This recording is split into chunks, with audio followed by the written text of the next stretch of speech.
Good morning. Really tough game Saturday, to say the least. But I just looked at the tape. I thought we competed really hard. Just couldn't get over the hump. Even think about, there was nothing really going our way after the pick six, down 24-7. But I give our players credit. We battled back. Got back to within 7. Certainly at that time. And but give Arkansas State credit. I thought our defense played good. Gave up 24 points, really, not counting the pick six. But the thing that hurt us defensively is, that was third down, I thought. They were 4 or 5 in the first quarter and then 3 or 5 in the second quarter, 2 or 7 in the second half. So we kind of settled in, but it just didn't seem like we could get them off the field when we needed to get them off the field. 3 third and 10 or mores. They converted, and but like I said, I got to give them credit for sure. God, they made some great catches, unbelievable catches where we had guys around them. And so to me, that was the only thing we didn't necessarily do well. We lost our composure a little bit right there toward the end of the half, which is not good.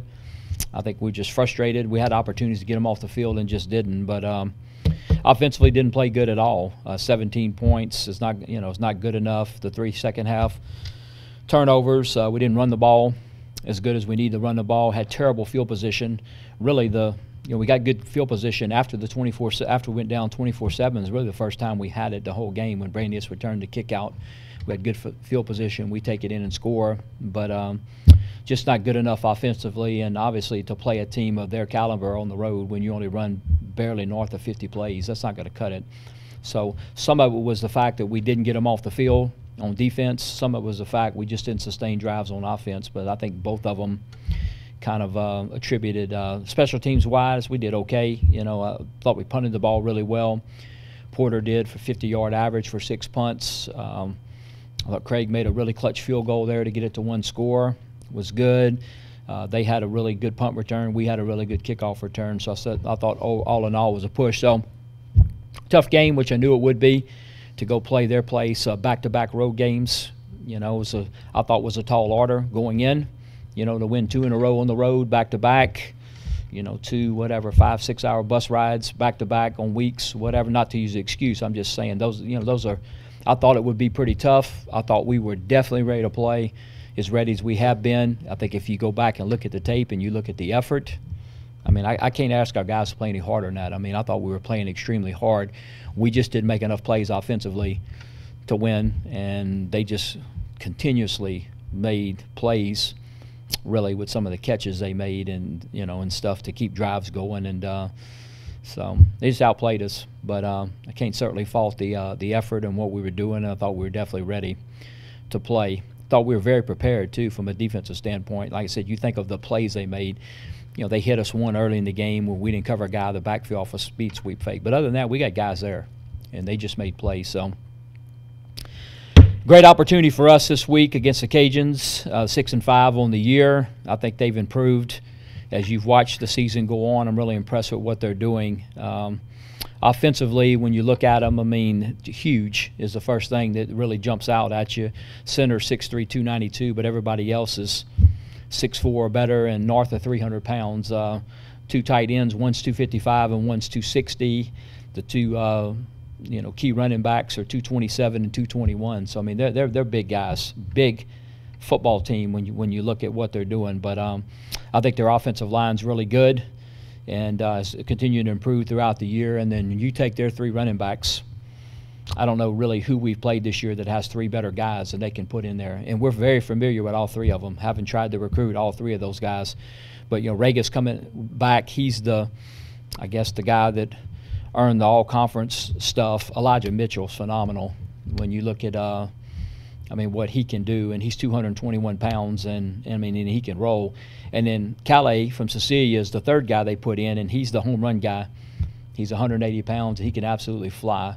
And he's also the return guy. So when you put the 3 of them in there, and they keep working them in and rolling them in there. And but Mitchell is the guy that when you watch him, he can run inside and outside. Plus he really catches the football and can do some damage. So I don't know anybody that's got 3 better running backs than they do. Really, anybody that we've played that I can remember, including Texas A&M, including anybody that can run 3 guys in the game that are all as effective as they are. It's impressive to watch. And I think Nunez, settling into what they do has gotten better each week. We learned of him last year. He's the one that came in at the end of the game, or about midway through the third quarter, I guess, and kind of rallied them against us. And he's doing good. Defensively, they're going to be multiple, which, most of the guys on the staff, we're very familiar with Ron Roberts and what he does, and he does a great job. And, they base out of an odd, but they'll be 4 down, they'll be bare, they're going to be everywhere. And that's kind of a trademark of what Coach Roberts has done. And, if you people are more familiar and you watch LSU, a lot of the same stuff. Because if you talk to Dave Aranda, he will credit Ron Roberts every time you talk to Dave, because he worked for Ron at Delta and kind of got his background or whatever. But, so it's going to be a lot of the same stuff. They're going to be multiple. They're going to pressure. They're going to do a lot of things. Their 2 defensive ends I've really been impressed with. They're both transfer guys, 17 and 15. 17 reminds me a lot of number 8 from Arkansas State last week. He's explosive off the edge, but yet he's 250, 260 pounds, a little bit bigger guy. And I think probably the biggest difference this year in their defense as opposed to last year is their corners. One of them's a transfer kid from Nevada, and then the other one, they moved Michael Jacquet, who we know a lot about since he played in Beaumont. But he was a wide receiver last year, and I think he's 11. Then they moved him to corner this year, so it gives them 2 bigger, more stable corners that a little bit different than what they had last year. So got a really good football team. Obviously, it's a big game for us. I know it's a big game for them. Both of us 6-5, both of us with a lot on the line moving forward, and it's going to be a tough challenge. But I think they have a good team. They're very well coached. There's going to be some familiarity, obviously. There are 3 guys there that I can't thank enough for helping get us to, I think, helping us start this thing and try to move this thing forward. I mean, you think, Rob Sale came in and gave us a great foundation to start the O-line. Fantastic. And, really started us, I think, in a good trajectory for Iman to come in, who had worked with us too. You look at what Tim came in and did in terms of recruiting and helping us to get a recruiting footprint and the other thing is too, helping us start with a wide receiver group that's done really well. And then with Pallage coming in and giving us a solid footing in terms of special teams and all that. So nothing but love for those 3 guys and what they helped us do, I think, to get us to a point that we've improved each year. So, again, big game for us, big game for them on a lot of fronts. Certainly on the football front, on the recruiting front, and everything else. So, but, I think, talked to the guys yesterday, and, hey, look, it happens. We just didn't quite make enough plays. So, I'm thinking and hoping that we're mature enough, we're going to bounce back and hopefully, maybe have our best performance. I think we'll get Cortez Cisco back for sure.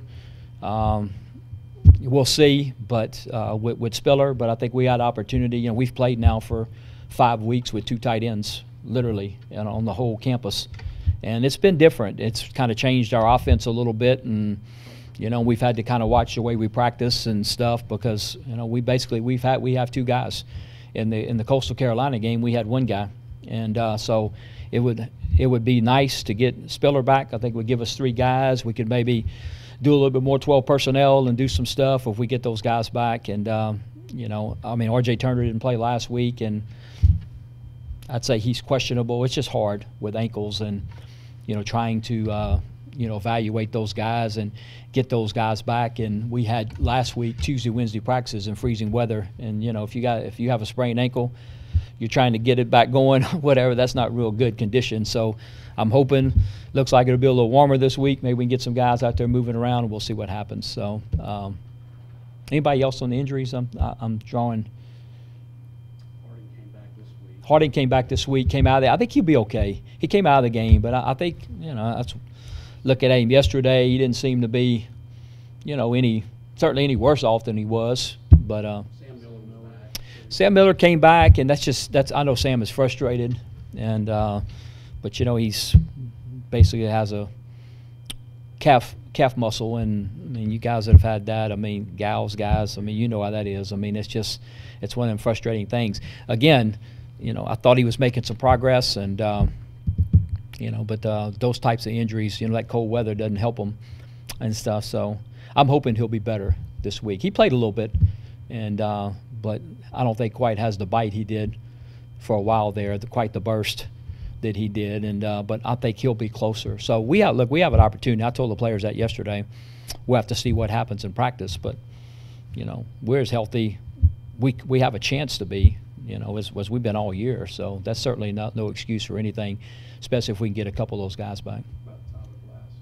Tyler, he was ready to play, and actually got sick last week too, but he was ready to play, and I think we kind of got him back, in the mix, and so we'll have to see. He just missed a lot of time in terms of what we're doing and retention and certain things like that, but we dressed him out, and I think he was ready to play, so we'll see if he's closer to giving us some, at least being able to maybe get in there and give Holly a breather stuff. So now that you're sitting here losing that game, you're kind of out of control of your own destiny. Do you find yourself like watching situations now how this is going to play out in the division race? Not really. I mean, to be honest with you, I mean, it's kind of, I think we have an opportunity to no doubt probably be in a bowl game if we win. We'd had 7 wins, and I think there's 5 tie-ins in the league. So I mean, we would certainly be one of those and finish with a winning season and all those things. So I mean, you're talking about like in terms of Arkansas State, and I don't know. I mean, they play Texas State. Yeah.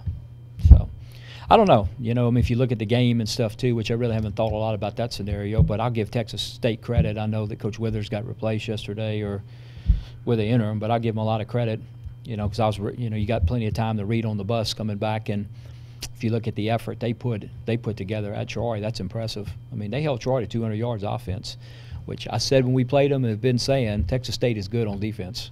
I mean, I said it the whole week we were playing them. They have a really, really solid defense, and I mean, you go hold Troy to 200 yards at Troy, so who knows? I've seen stranger things happen in football, but I'm really just more concerned about us. It's like I told guys yesterday. I mean, we just, let's everybody do what we can and try to have our best game Saturday. We obviously it's going to be a big game. I think that I have buddies that down I-10 and been getting stuff, and I know they're excited about the game in Lafayette and their opportunities and stuff. So I think they'll bring people, and it should be a good atmosphere and a good game.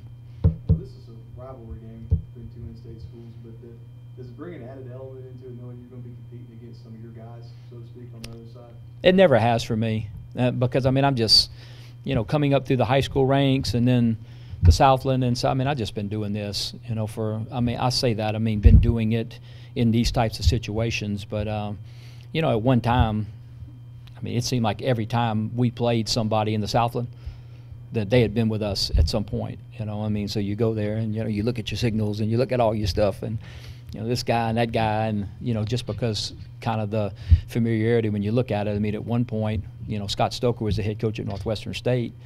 He and I were really close and still are, and J.C. Harper and I were really close, and you turn around and then Mike Collins and them were at Sam, and then they're, Slade Nagel and those guys are at UCA, and it's just, and so this particular case or whatever, that the fact that, there's some familiarity there for sure, I'm just kind of used to it, and but like I said, I respect all coaches, but I certainly have a great deal of respect for those 3 guys, because they're good coaches and they're great people, and I thought all 3 of them came in here and didn't have to come to ULM.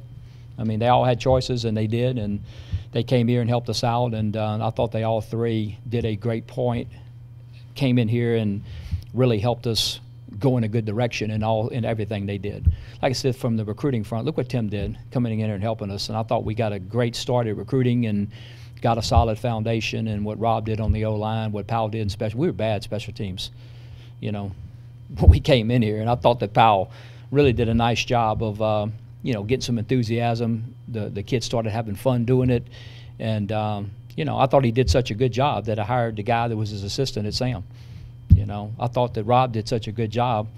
We hired a guy that had worked with Rob and had worked with us. So I'm saying, it's, obviously they did a good job, or, I'd have blown it up and started over, which I didn't think we needed to.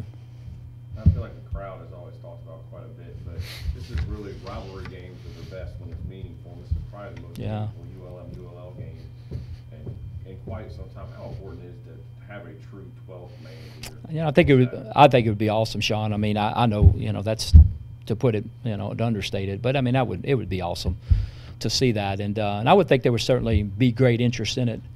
It's a 2:00 game. It's here. The weather looks like it's going to be good, and so I mean, all the elements are there, and then plus, we're back in a position really, which the university hasn't been in a while really, and I mean, hey, last week that was a big game, and I mean, this is mid to late November, and man, this is a huge game, and you turn around and this one's even bigger, and so that's fun.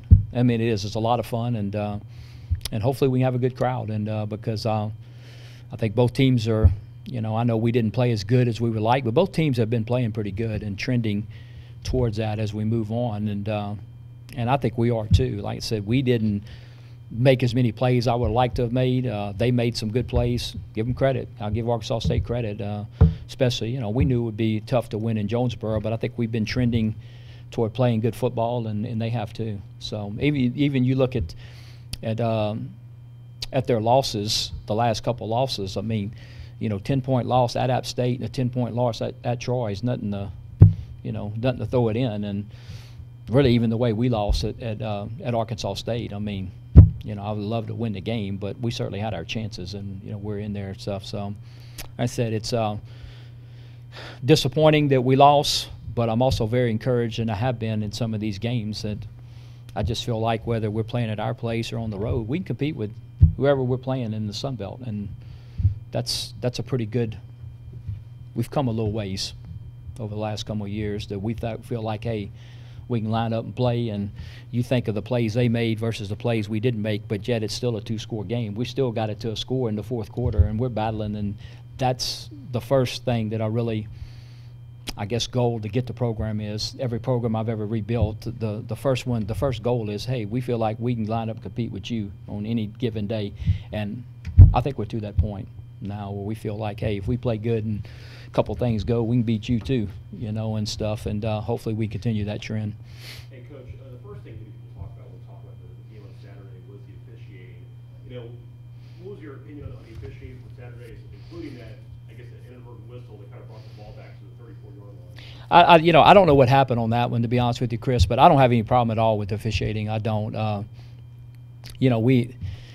There was a couple of plays there, but if you go back and look at the tape, I mean, there were two of them. Our hands were in their face, and then Arkansas State had one on us, and that's something that's never intentional, but it's personal fouls and whatever. So I don't have any problem with those, And then the ones too, when you get the copies that we get, and the catch not catch, there were a couple of them that were close, and look, I mean, and it's a situation where they're reviewing every play, and I know they're reviewing every play, and so I just really, and I mean, I think if you notice, I never got upset. I just wanted to make sure they were reviewing it, especially the touchdown, because it was close, and it didn't look like they were going to review it, but I actually yelled out there, and the official gave me the thumbs up, like they already looked at it, and so, but I didn't have any problem at all. They actually had more penalty yardage than we did, but I thought the inadvertent whistle, I'm not sure what happened.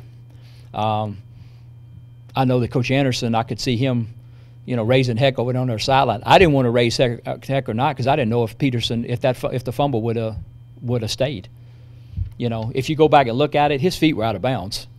When he dislodged, so it wasn't their ball.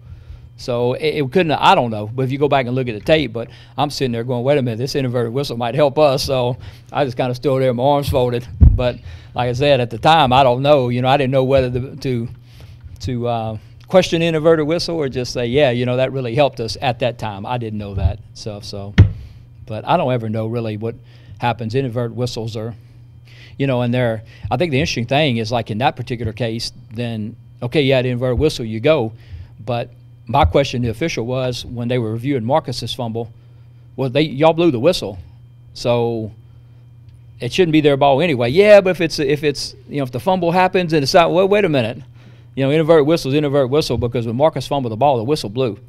So, that's, I guess, the only thing I don't understand, and when exactly is an inadvertent whistle overrule everything. But anyway, but I thought the officiating was good. But, 100% professional and stuff. And hey, look, I mean, some of those plays were bang bang. I mean, you go back and look at them. The catch right there in front of me, I didn't know if he caught it or not. I mean, that was a huge third down play when Hansen scrambled out and we should have sacked him.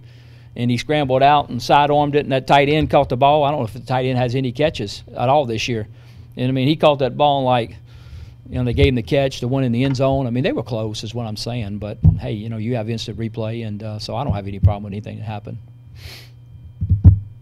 Looking at it, you could drive yourself crazy looking at these bowl scenarios and seeing which that or this, that, or the other could happen.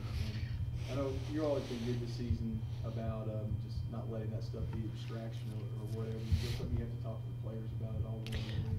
It's the same thing, really, and I had the same speech yesterday. It's with both. If you win the game, you got to get over it. If you lose the game, you got to get over it. And we're playing into this scenario now. What happens if we win? What happens if we don't win? I have no idea. I mean, I don't know how to do all that. I've never done it. I've never been associated with bowls. And I got online last night and looked at a few scenarios, and then I said, you know what? I cut it off, because you get on there and there's about 6 or 7 of them that do the predictions and projections or whatever they call them. But really for us, I mean, this is a big game, and we got to win the game. We need to figure out a way to win this game, and we'll see what happens and stuff. So, but I would think that certainly to be able to beat the Cajuns, which is big for ULM, to finish with a winning record is big. And I would think that if we win, that would help our bowl projections more than if we lost. So, everything to me that's all we're going to focus on, is just trying to get out there and put the best effort we can this week. And I think they understand that. I hope they do. We've talked a little bit about this year too. You really, praise these seniors for sticking with y'all. Yeah. When you first got here, but we're ready to play their final home game. What can you say about this group? I just appreciate what they've done, and the kids that we brought in, like a Derek Gore or the Ja'Cory Savage. I mean, the kids that we brought in, but those kids that stayed, and the David Griffins, the Marcus Hubbards, and I mean, go down the list, Demarius Gillespie, Marcus Green. I mean, guys that stayed here and stuff. I would just really appreciate it, because I mean, when was a lot of nervousness, I'm sure, and and undecided, and and I just tried to assure them when I came in here. And I mean, I didn't run off one person when I came in here. Not one. I mean, now they had a few that, I don't necessarily like, don't like the way these things are going, or, don't know if I like these 6 a.m. workouts and all that kind of stuff. And look, I get that. But, I think that I appreciate them staying, and they've obviously helped us. And I always think you're better for it, and I talk to players about that, and I mean, I think every now and then it's good to get outside your box and get outside, and have change and have things. And, I don't know. I think it's helped me, growing up coach's kid. I mean, I got to meet a lot of new people, and we're here, and then we move over here, and then we move over here, and, and it looks like it's the end of the world when you do it. Y'all been through all that, and, hey, you know what? It's pretty good. I've met a lot of new people and stuff, and so I think it's good, if you go through it like these guys have, because working, playing for the previous staff and getting recruited by the previous staff, and now having another staff, and just, getting different ideas and different things. I think it's good. I think it's a good thing. But I do know when when it happens, there's a lot of indecision on their part. I mean, they look around, and today it's a lot easier to leave than it ever has been.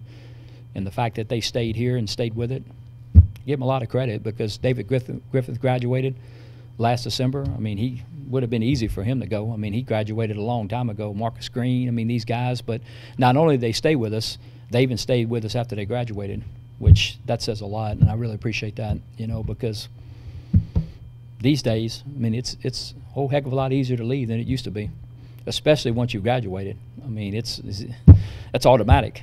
I mean, you can go where any time you want to go, and the fact, like there's a bunch of people that would have loved to have David Griffin. There's a bunch of people that love to have Marcus Green. Those guys that have graduated. Marcus Hubbard has been a solid player, and just so on and so on the way down the line. But the fact that they stayed here, really appreciated. Thanks, guys.